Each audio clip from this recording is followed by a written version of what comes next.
Tonight, I want to audio journal about a few topics that I don't know. I just want to put out there and see what comes back, if anything at all. And the main topic is neutrality. I know a lot of people don't like the idea of observing. Now, in order to observe, you've got to have something to observe. So automatically one is creating something to observe, which kind of defeats the purpose if you're looking to distance yourself or get to the truth of the reality or the non-reality of this, or just not perhaps invest yourself so much in it, because you're automatically going to have something to observe. However, throughout my life, when I've had extreme amounts of drama or different things, or even joy, when I've had a lot of joyful things, or even just none of, just stuff, just basic, maybe neither spectrum of joy or pain or drama, but just day to day, I have noticed that observing is kind of beneficial for me. It helps me to deal with a lot of things that are that could swing me into emotion or a mind space, or chunk me into monkey mind or something. And it just kind of helps me. So the the thing about observing is that eventually you discover that the external is some type of illusory,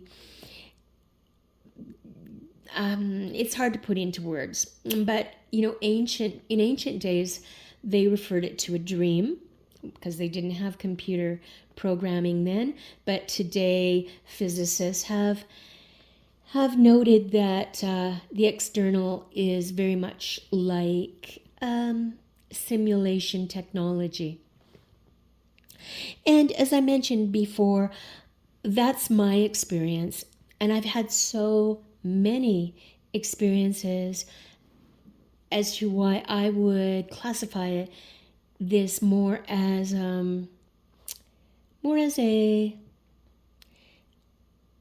technology type of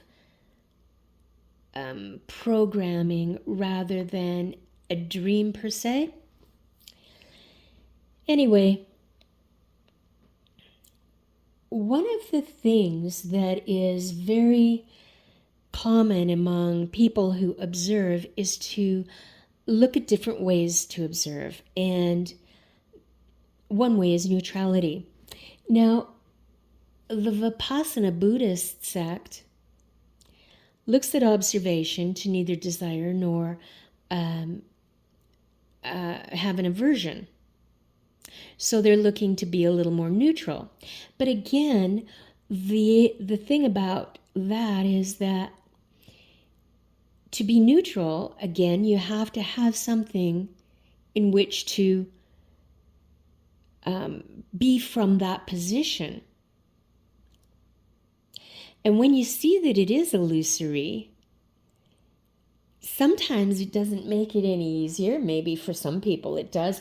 I think a lot of that too is how you were raised and what star you were born under, because some people just are going to be having a very, very challenging time to even be silent, to look at what's going on. They're just going to react all the time. And that can be because, of course, culture, DNA, upbringing, and societal culture, and the star that they were born under. So neutrality becomes a bit of a sticky wicket. It, for me, and I'm only speaking for myself, because I do get some mileage out of it from time to time. Sometimes neutrality will help me stay out of severe emotions. Like all my life, I've been heavily bombarded and heavily targeted. I think I mentioned before about people who have a sixth sense. I just find that they're heavily targeted, and I'm one of those people. I'm not going to go into targeting, but if you are, you know, and if you don't know, never mind. Be thankful for that little blessing. The idea of neutrality, so I was saying, can help me to not be so heavily involved in emotion. And for people who don't care and just want to be emotional, that's fine. But I find in a relationship that's very challenging. In a relationship with somebody else, or in a relationship just with myself, because, you know, you're alone with yourself. You are having an inward relationship. And so I don't mind emotion, but I don't like the emotion to just control me, and the same with the monkey mind. But on the other hand, when I look at trying to implement something, I'm always ending up recognizing that I'm trying to control that. So people like what is his name? Tony Parsons, I think.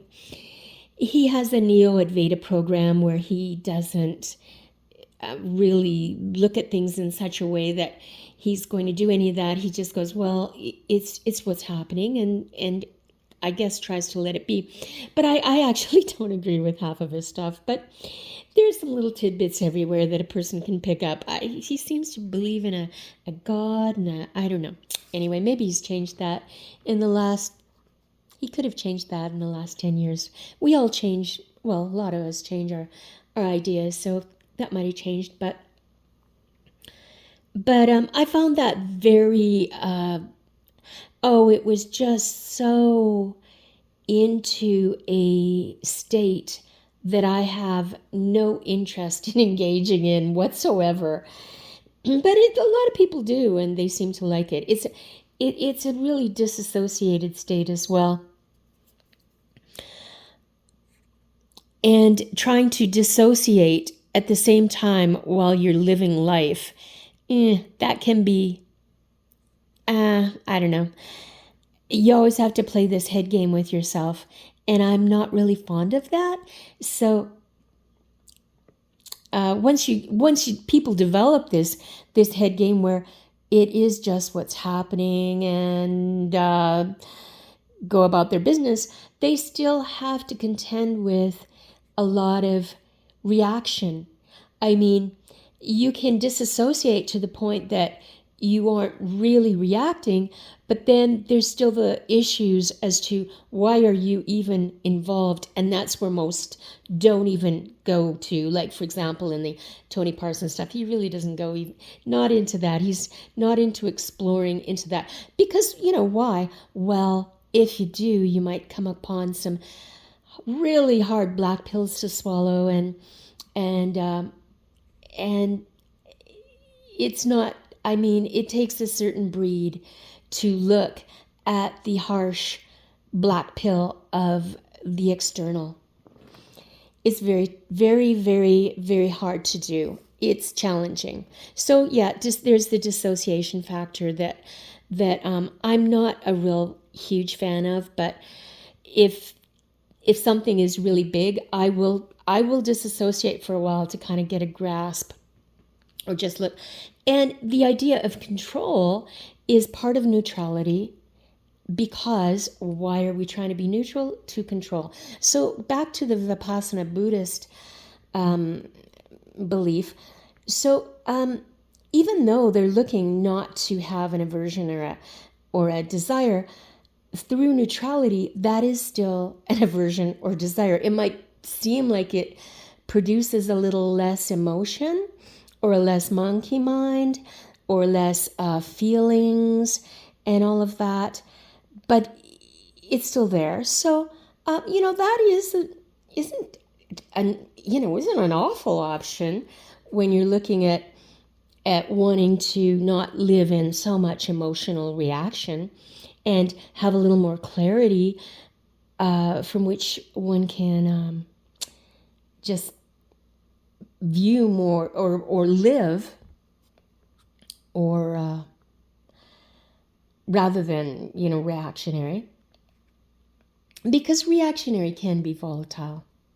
It really can.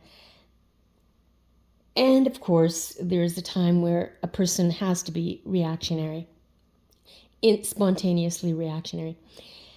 But neutrality, I have tried it and I've used it many, many times. But the reason aside from the fact that it is still involving control and there's a lot of dominance in that. Vipassana would say it's freeing, and that's the acquired goal or the desired goal, even though you're really not supposed to desire. But then in Vipassana, Goenka, the man who kind of got the ball a little more rolling in modern days, he got the Vipassana sect more mainstream. He will always end his conversations saying, "Be happy. I wish all to be happy." Well, that's a desire. That's a huge desire. So that really takes one kind of out of neutrality. But the main reason why neutrality is not sustainable for me, and if if a person feels that it's sustainable for them, then more power to you. Hey, we just do whatever one can. If it's just saying, even people who are only saying, well, this is what's before me, it's what is, and so I can't do anything, and they're not wanting to control or deal with that. That is kind of a branch of neutrality, but it's not sustainable. Why? Because it has no real place in this external system.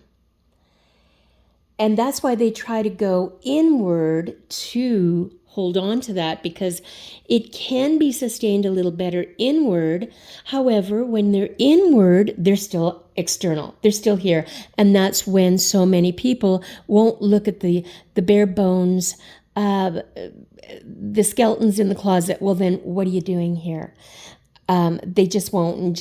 They have a lot of reasons to defend and explain why they won't or don't care or what have you, or they can't, or they can never know, or there's tons of reasons, but they won't go there.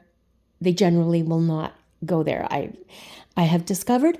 So neutrality will be an impossible thing when you're looking externally, as I said, because this external isn't set up to be neutral. It's not set up to be stagnant. At no time, like if you remain neutral, a stagnation happens. You can see it in everything. You could see it in water. You could see it in anything you look at. Well, it can't sustain neutrality. So even like say water that isn't moving. Well, it is moving, but let's say not very much. It's going to be stagnant. There's going to be decay. A body that is not in motion will oftentimes, not always, become stagnant, and there can be a degradation there. In this place, everything is either moving into entropy or syntropy to some varying degrees. even little bits. So that's why I kind of don't do that. Also because I really recognize my nature as generally innocence and a feeling of well, the only word I really can use is innocence. It's just a kind of my inner nature, not necessarily this last year, which has been it's been a real interesting thing. But generally speaking, when I'm not so identified with the external ego and mind nature and the feeling nature and the stuff and the this and the endless stuff, it's just a feeling of lightheartedness, maybe lightheartedness, not necessarily even joy, but just light and nice and quite good. I know that's again going to be a right left thing. I can't find a word to say to describe that. But even when when experiencing that as more closely identified as my real nature, outside of the ego nature, the monkey mind, the emotions of all kinds and the feelings, which is the external nature, it's the game nature, the play nature. My nature is kind of different. And so instead of looking at neutrality, which will get me one way or the other, I will try to look more at focusing on, well, not try, but just be silent. Be silent in allowing more of my real nature. And there is a frequency to that. I don't know if that's the right word, whatever word, frequency, vibe, I don't know. But there's a thing to that. And if I am silent and just let that really unfold more to me, to my awareness or my nature, my being, then a lot of the other stuff does fall away. Whereas neutrality, not to get too analytical, but neutrality will generally call a person to make a decision. It won't let you stay in neutrality for very long. So maybe if you're watching something, it's not a big deal. You can stay neutral. But if there's something huge, let's say there's some type of a major thing, could be a catastrophe of some sort, could be I don't know, it could be anything. And something external to you is wanting you to make a decision, a choice on something. And if you stay in neutrality, what I have discovered, this is just me, that if you don't stand on something, the system takes your neutrality and your non-response, as much of a non-response your neutrality can kind of compile, and it will take that as a agreement to whatever it is it's doing. And usually that's entropy here, because every day your body is going into entropy. Every day, every single thing is going into entropy. And we tend to have to, if we want a sense of syntropy, we really have to, there is an amount of control there. There would really have to be, because like I said, it doesn't take much to observe that everything here is entropy. It's just in various forms and phases and stages and levels of an entropy state, an entropic state. And so that that's why, although I do use neutrality at times, but generally no. If I'm in a real like, whoa, something's come out of left field, I will go to it because it's a real quick coper for me. Coper. A quick cope for me, so I can kind of take it from, get a little bit more into my silence. But silence is what, for me, works best. And it can be very hard to be in because the monkey mind and the feelings and the emotions and the external doesn't want you to go into silence.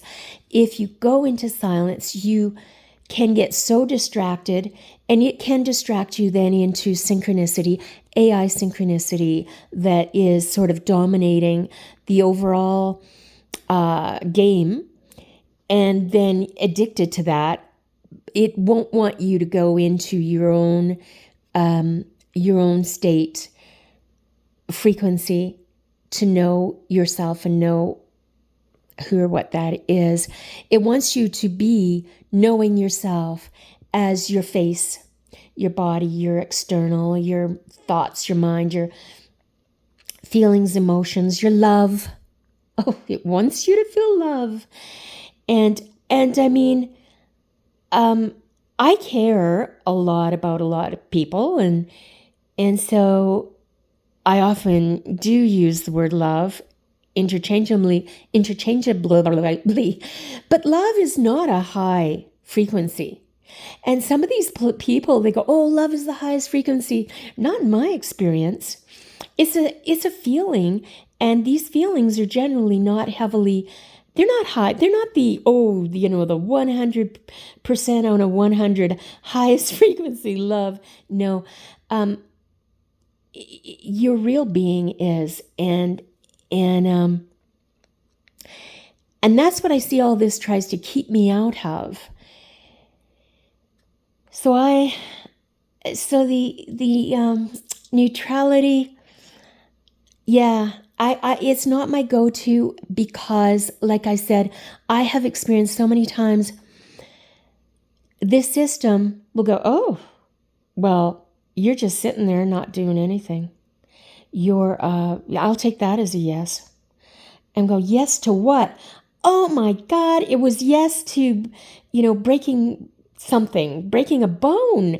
Some of these things are very bizarre. They can be very sadistic because of the entropic nature. And sometimes people get really good things, or they can really be very proficient and well habituated to the art of ignoring the entropic stuff. But it's like teeth. You can ignore them all you want, and that's not going to really help you. At some time, the rubber's going to meet the road, and you're going to, some people go, "Oh, I've never been to a dentist in my life, and I've never had a cavity." Shut up. I'm like, shut up. Go away. Good for you. Actually, I don't say shut up. I'm more like, well, good for you. Sit down. We'll have a chit chat for no more than an hour, and I'll find out your thing that replaces the teeth that you're so proud that you're rising above. You'll have something. I'm not that I'm trying to look for them. They're just there. They come out, and I will ask, show itself to me, show the truth to me, bring that truth up, and it'll just show up. It just has to. It eventually has to. And people will always end up eventually exposing the real them. And we're all usually extremely fucked up to some degree or another. So that's not always the best joyride to be exposed to the real them, but that's what they think the real them is. But it's just ego nature and human external nature, feelings and all that cultural stuff. But so the real me that I have experienced is just it's a feeling of, it's a feeling of, can't put any words to it, but I already kind of went into that. And silence is what really does work for me. And again, the challenge to be in silence, because as I mentioned before, when you try to sit in silence, it will generally be hijacked. And if you're not really aware enough, these hijackings are, like I said, people will get hijacked to all kinds of beliefs, to Christianity. And I know Christianity so very well. It'll take away an addiction or a depression and give you something. And so do mostly all the others, especially the Eastern ones, the Eastern beliefs, or atheism will make you feel like you're just, you know everything. You know the sciences but science is BS. Science is really bull. So it's just part of this program, part of the heavy, laden,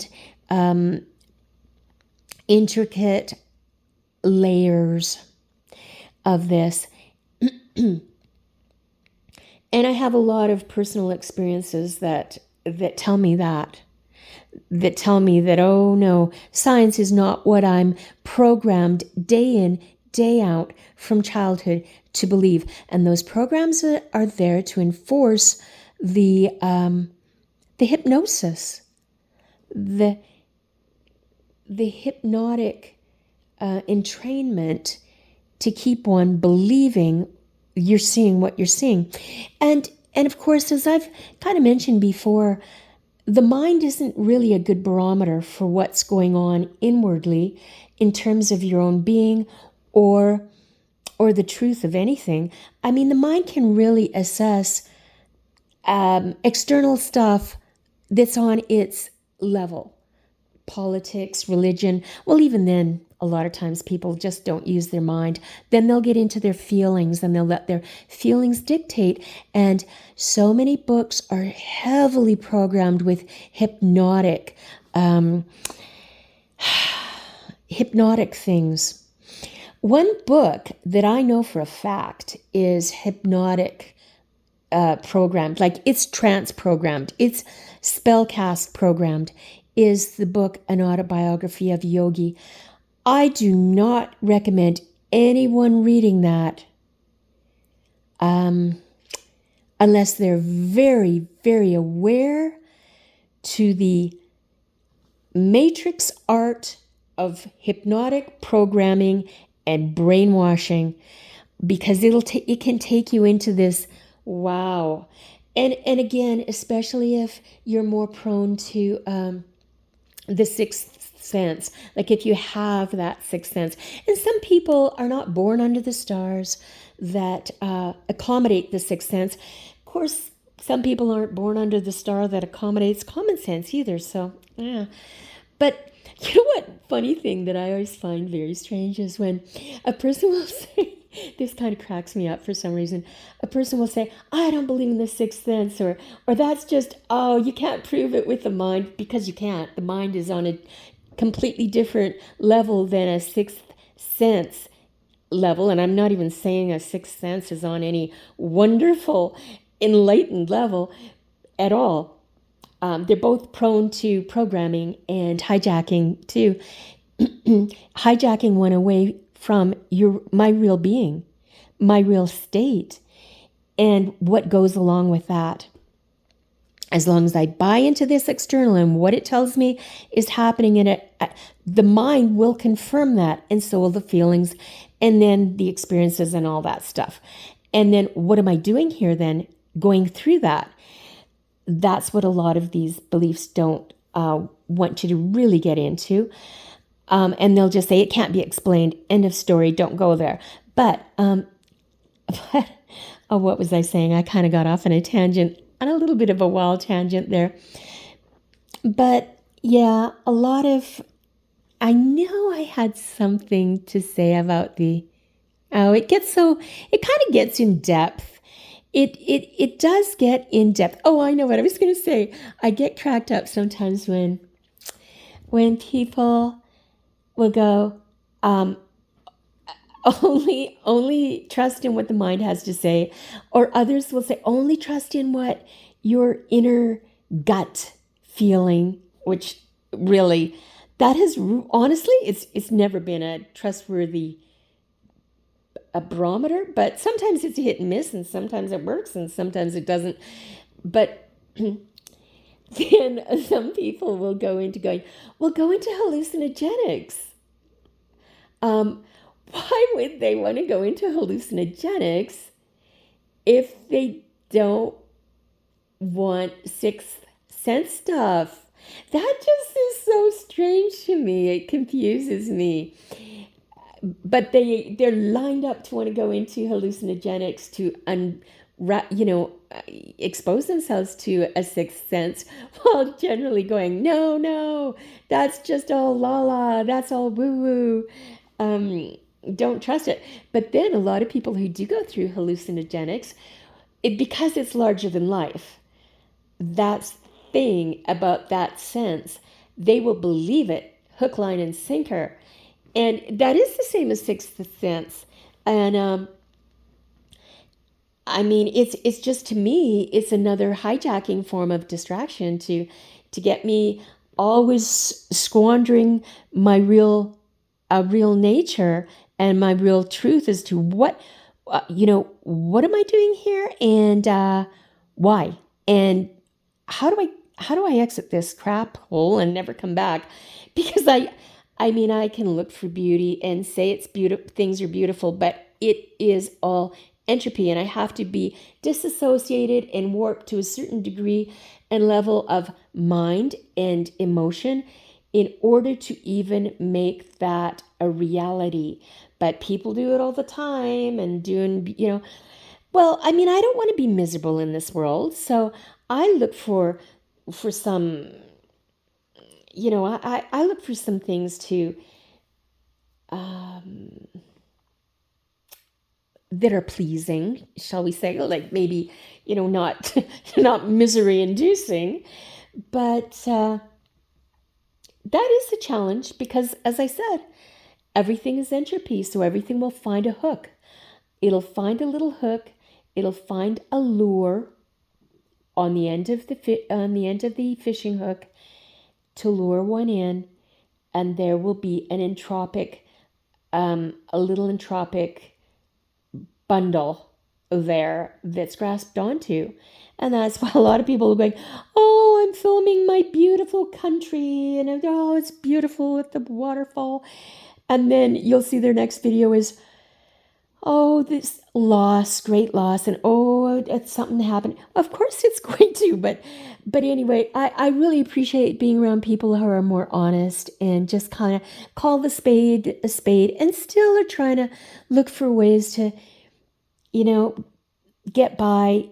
And those are kind of more my people, even though